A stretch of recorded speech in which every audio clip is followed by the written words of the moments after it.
Hello, dear student. Myself Dr. Surekha Jaiswal, Head Department of Physics, Moreshwar College, Bhopaljan. Today we will see Modern and Nuclear Physics, course code number 202, paper number 8, semester 3rd. Now, today's topic are source of stellar energy, proton-proton cycle, carbon-nitrogen cycle. Now, source of stellar energy. This is caused by fusion of light element in stars which release heat.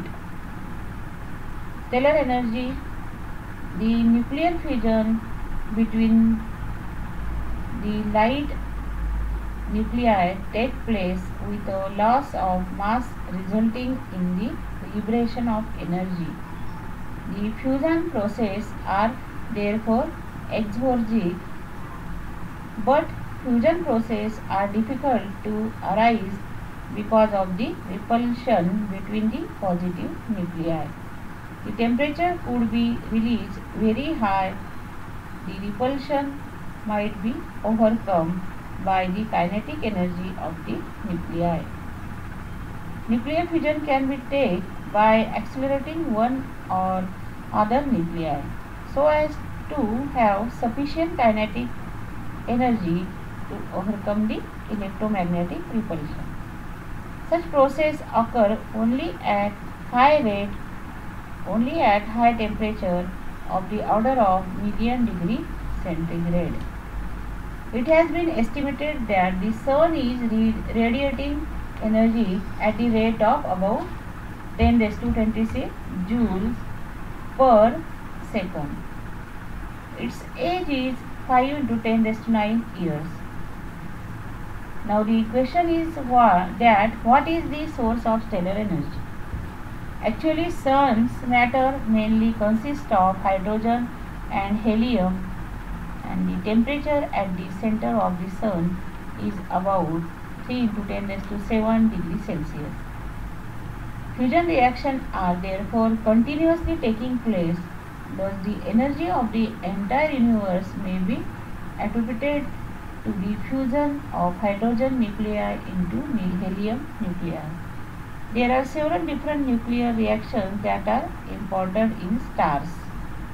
The mechanism most likely for the fusion reaction is believed to be either the proton-proton chain or the carbon-nitrogen cycle.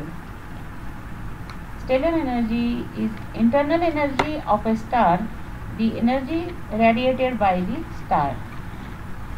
We know that sun is star. Nuclear fusion is not possible at room temperature. It is possible at high temperature, approximately the sun's temperature. Stellar energy with a scientist was explained with the help of two cycles, proton-proton cycle and carbon-nitrogen cycle. Atomic bomb is example of nuclear fission, and hydrogen bomb is example of nuclear fusion. Now, proton-proton cycle. Bethe in 1939 suggests that the production of stellar energy is by thermonuclear reaction, in which protons are continuously transferred into helium nuclei.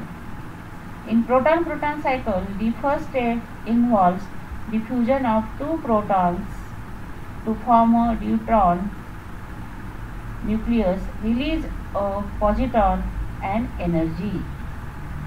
The reaction is given by 1H1 plus 1H1 gives to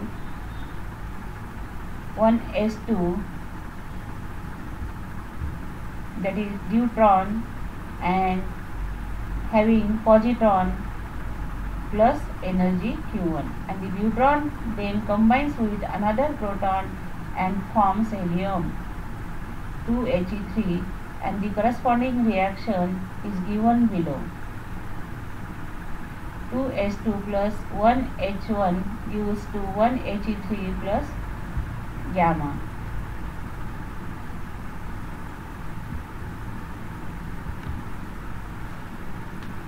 Now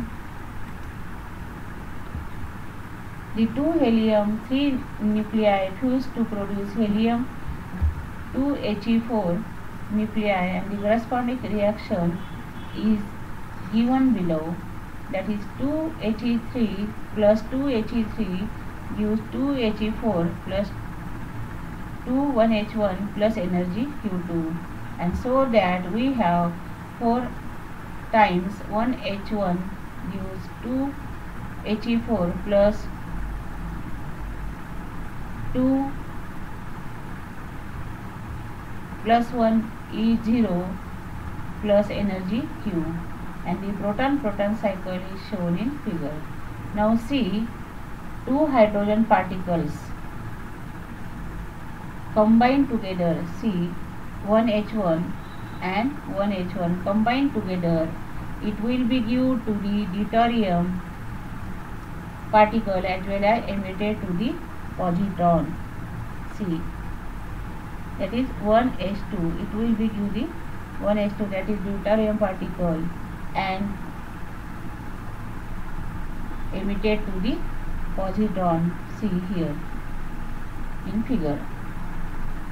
Here also 1h1 plus 1h1 gives rise to 1he2 and emitted to the positron. See in figure, emitted to the positron, and it will give one more nuclei, is nothing but helium 2,3 particle. See here, that is 2he3, and these helium 2,3 particle come together here to give rise that helium 2,4 particle as well as 2 protons.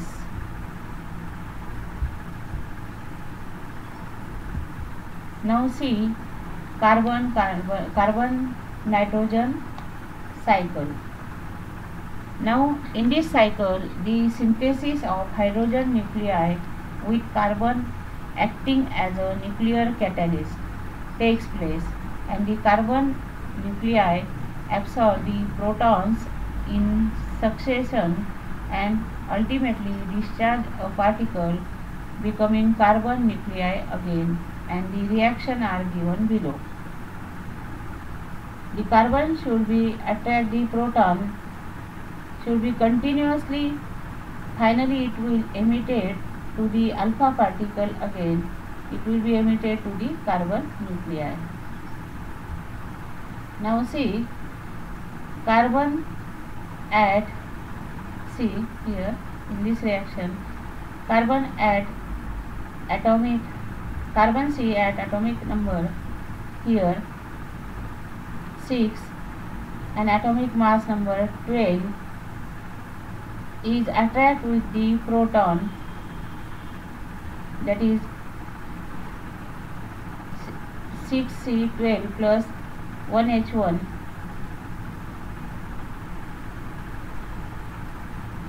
It will be emitted to the one more nuclei atom,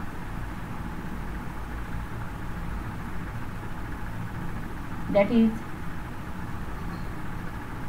N713 plus Q, that is emitted to the amount of energy Q1, where Q is the energy release, and the radioactive nitrogen 13 decays as 7N13 gives 6C13 plus positron, now stable C13 nucleus react with another proton and thereby liberating more energy. This nitrogen also split into the carbon as well as emitted to the one more atom is nothing but the positron 0. Again carbon C613 again interact to the proton, again give to the one more new element is nothing but the nitrogen N714 as well as emitted to the amount of energy Q2 that is shown in this reaction. Now this nitrogen attracted to the proton give one more new element, that is oxygen atom, as well as release some amount of energy Q3. That reaction is here 7N13 plus 1H1 gives to 8O15 plus Q3. Now this oxygen also split into the more two element, that is 7N15 and one more element is nothing but positron. Now this N715 also attracted to the one more proton and it will be due to the carbon particle as well as alpha particle, and the carbon nitrogen cycle is represented in above figure. Thank you.